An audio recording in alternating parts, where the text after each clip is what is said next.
పరిశుద్ధ గ్రంథం ఏం చెబుతుందంటే, దేవుడు అబ్రహామును పిలవక ముందు వారి తండ్రిని కూడా పిలిచాడు.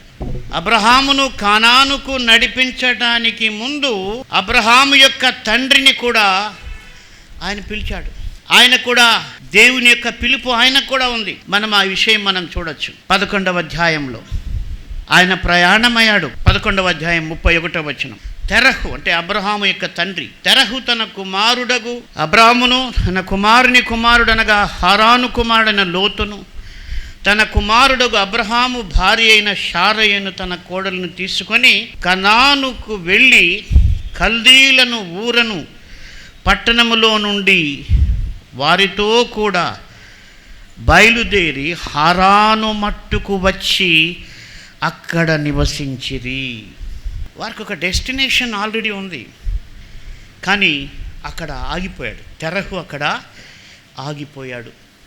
బహుశా ఆ ప్రాంతం ఆయనకు నచ్చింది, లేకపోతే ముందుకు పోవాలన్న ఆశ పోయింది.